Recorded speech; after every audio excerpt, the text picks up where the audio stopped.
안녕하세요. 미국생활 101 채널입니다. 오늘은 워런 버핏 1분기 실적을 보며 한 개미의 생각이라는 제목을 가지고 영상을 찍어 보려고 합니다. 이 영상을 보기에 앞서서 사실 제 영상은 철저히 밑에 영상을 보고 오시면은 도움이 더 될 것 같습니다. 저도 사실 이 주제를 다루려고 했었는데 소수몽키님 영상을 보고 나서 보니까 비슷한 내용을 제가 더 잘 만들 것 같진 않고요. 그리고 비슷한 내용을 전달하기에는 여기 영상이 너무 잘 만들어지고 잘 설명이 되어 있어서 저는 추가적으로 우리가 생각해 봐야 할 것들, 그러니까 투자자로서 아니면 개미의 입장에서 이러한 부분은 조금 생각해 보자 하는 그러한 것들을 담아서 영상을 찍어 보도록 하겠습니다. 첫 번째로는 1분기는 사실 숨만 쉬어도 떨어지는 시기였습니다. 그렇기에 이런 기사들 많이 보셨을 텐데 워런 버핏도 코로나에 된통 당했다. 순손실 60조 원, 1분기 손실 거의 500억 달러, 투자 규제 워런 버핏도 코로나19에 60조 원 잃었다. 이러한 기사들을 보면은 이 돈 단위가 되게 엄청 크고 우리가 평생 만질 수 없는 돈들이어서 되게 자극적이긴 한데, 여기 제가 가져온 거는 이제 현금 보유량과 그리고 주식 홀딩하고 있는 그 값을 가져왔는데요. 확실히 지난 분기에 비해서 1분기가 현저하게 떨어짐을 볼 수 있습니다.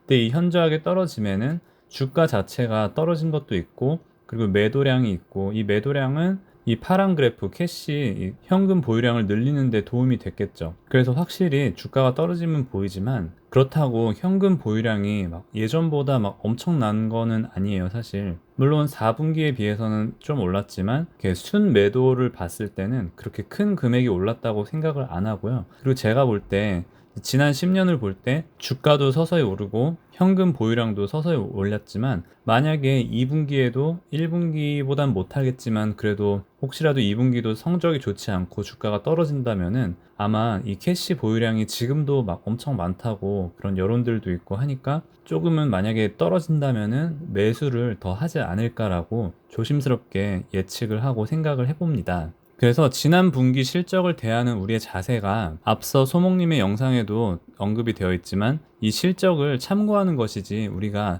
따라해서는 안 될 것 같습니다. 물론 절대적으로 하면 안 된다라기보다는 우리가 시기적으로 봤을 때 대부분의 벅셔 해서웨이 내용이 주주총회가 있었던 5월 초와 그리고 15일에 다 공개를 하면서 이때 나온 거기 때문에 사실은 1월부터 3월까지 언제 매수하고 언제 매도한지 사실은 잘 몰라요. 물론 항공사 같은 경우에는 2월 달에 델타를 많이 가지고 가고 그렇기 때문에 항공사는 3월 달에 3월 말 정도에 뭐 여기든 처분하지 않았을까라는 생각은 들지만, 보통은 매 분기마다 포트폴리오 조정을 하기 때문에 뭐 여기서 했을 수도 있고 뭐 이런 데서 했을 수도 있고 지금보다 높은 가격에서 매도했을 수도 있습니다. 그래서 이거는 또 개인적으로 생각이 다르신 분들도 있겠지만 지난 5년, 10년을 봤을 때는 주가가 꾸준히 우상향을 했잖아요. 그래서 한 지난 5년, 10년간에는 지난 분기보다 주가가 올랐으니 버핏은 혹시라도 우리가 생각하는 것보다 싸게 매수했을 가능성이 있습니다. 그렇기 때문에 우리가 시간적인 차이를 조금 더 염두를 해야 한다면은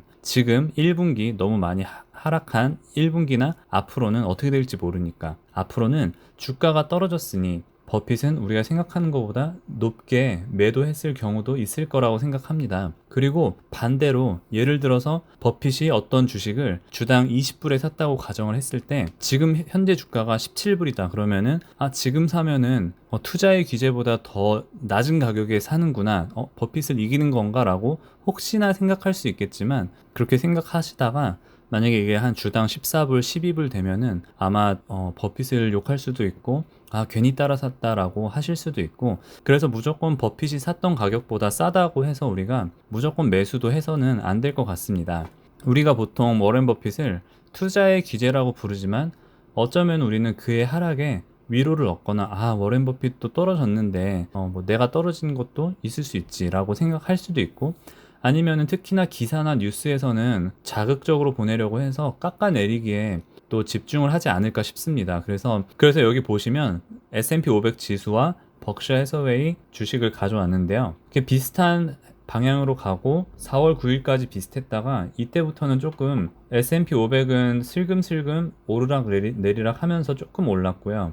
이때 기준으로 버크셔 해서웨이는 계속해서 하락을 하고 있습니다. 이게 4월 9일이니까 Q2의 2분기의 초반이기 때문에 아마도 이러한 양상이 계속되면은 언론에서는 또 투자의 기재 워렌 버핏 몇 조 하락 뭐 이런 식으로 또 기사가 날 수도 있고 하기 때문에 단기적인 관점에서 그런 기사들은 우리가 너무 막 집중해서 보진 않아도 되지 않을까라고 생각을 합니다. 이번 5월에 주주총회에서 밝힌 버핏의 입장은 미국 경제는 다시 튀어오를 것이다. 왜냐면은 아메리칸 매직은 언제나 그걸 보여왔기 때문이다. 자, 그리고 내가 틀렸다는 게 증명이 되었다. 실수를 인정하는 부분인데 이러한 항공주들을 10% 정도 가지고 있었던 거에 대해서 실수를 인정하고 항공주를 다 매도하는 그런 모습을 보였고요. 이 부분을 보면은 우린 여태까지 큰 문제들을 마주쳤지만 이러한 문제들은 마주친 적이 없다. 즉, 물론 워런 버핏이 대공황 관련해서는 대공황이 터지고 태어나셨기 때문에 떨어지고 회복하는 그 과정을 너무 어려서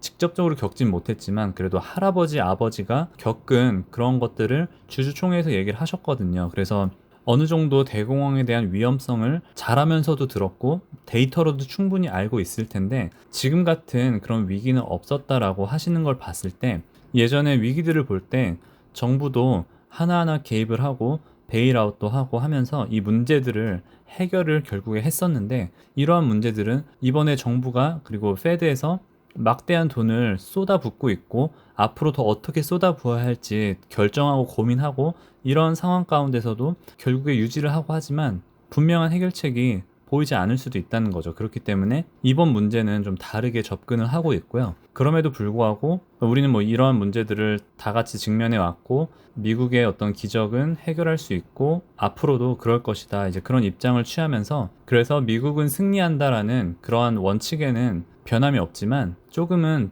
보수적으로 이 상황을 바라보고 있지 않나라고 생각을 합니다. 네, 영상을 마무리하겠습니다. 버핏은 아직 금융주, 필수 소비재가 주를 이룹니다. 하지만 비중을 줄여나가는 것도 사실입니다. 여기 제가 탑5 주식을 가져왔는데 뱅크 오브 아메리카, 아메리칸 익스프레스, 웰스파고 이것 다 더하면은 한 24% 정도 되는데 이 정도가 아직 금융주 탑5에 있고 코카콜라가 10% 정도 있고 그리고 지금 현재 버크셔 해서웨이가 IT가 37% 이렇게 잡혀 있는데 그 중에서 35%가 애플이 차지하고 있습니다. 어떤 시각에서는 버핏이 여태까지는 기술주에 대해서 그렇게 투자를 안 했었는데 이러한 애플 투자에 대해서 시대가 바뀌고 있으니까 투자를 한다라는 견해도 있고 아니면 애플이 더 이상 기술주가 아니라 이제 소비재적인 이제 서비스적인 그런 차원에서 크게 봤을 때는 아직도 금융주랑 필수 소비재가 주를 이루고 있고 하지만 분명히 비중을 줄여 나가는 것도 사실입니다.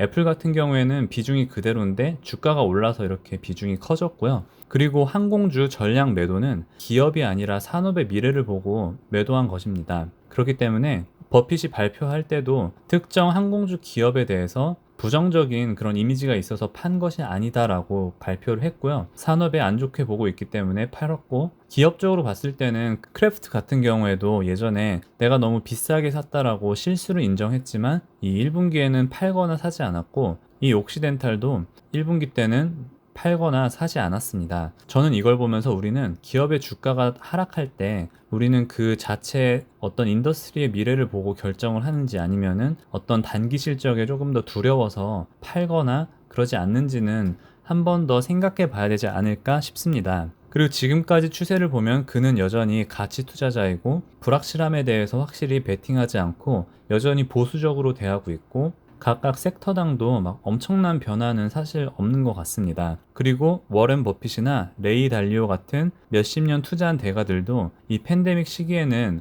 그들의 노하우가 통하지 않는 시대라고 생각을 합니다. 사실 그들도 여러 가지 인터뷰를 봤을 때 지금의 상황을 쉽게 보지 않고 있고요. 많은 투자자들이 중립적 그리고 조금 위험하다 아니면 지금이 기회다라고 각각의 조금 관점들이 좀 다른데요. 워렌 버핏이나 레이 달리오는 조금 이 상황에 대해서 좀 부정적으로 좀 조심스럽게 생각을 하고 있습니다. 그렇다면 우리는 어떻게 해야 할까라는 질문에 결국에는 상황에 맞게 나만의 원칙을 세워서 지켜나가야 하는 수밖에 없을 것 같습니다. 너무 당연한 얘기지만 각자의 투자 환경이 다르잖아요. 어떤 분은 한 달에 500불 여유자금이 있고 어떤 분은 한 달에 5,000불씩 여유자금이 있고 어떤 분은 지금 한 몇만 불 이걸 어디다 넣어놓고 싶은데 하시는 분들도 있고 각자의 상황이 다르기 때문에 그래서 우리는 투자의 대가들이 어떻게 하는지 지켜보고 참고하는 선 안에서 끝내야 될 것 같습니다. 우리는 큰 개미를 위한 여정이라고 생각하시고 이 개미라는 표현이 그냥 평범한 주식 투자를 하는 그런 사람이라고 했을 때 너무 큰 욕심 부리지 않고 우리가 정해진 상황 안에서 대처를 해야 될 것 같습니다. 이게 왜 그러냐면 올해 90살이 되는 워런 버핏은 70년 넘게 투자를 했고 그리고 마지막으로 제가 보여드릴 사진 하나가 있는데요. 이게 2월 22일에 나온 데이터인데 애플만 봐도 2배 이상 수익이 났고 2배가 35빌리언이죠. 38빌리언 정도 되고 뱅크 오브 아메리카도 한 2.6배 정도 되고 코카콜라도 한 17배 정도 될까요? 이 아메리칸 익스프레스 같은 경우에는 샀던 가격에 비해서 147배 2월 22일 기준으로 수익이 나고 있고요. 이렇기 때문에 우리는 뭐 아무리 뭐 워렌 버핏이 항공주를 판다, 뭐 이거를 판다라고 하더라도 골드만삭스를 뭐 얼마나 처분을 한다. 이게 중요할 수 있겠지만 사실은 우리랑 전혀 다른 세계에 있음을 다시 한번 이걸 보면서 생각하면서 우리는 우리만의 투자 방법을 지금 만들어야 되고 갖고 나가야 된다라고 다시 한번 강조드리고 싶습니다. 네, 오늘 영상은 여기까지 하도록 하겠습니다. 시청해주신 모든 분들께 감사드립니다. 오늘도 좋은 하루 되세요.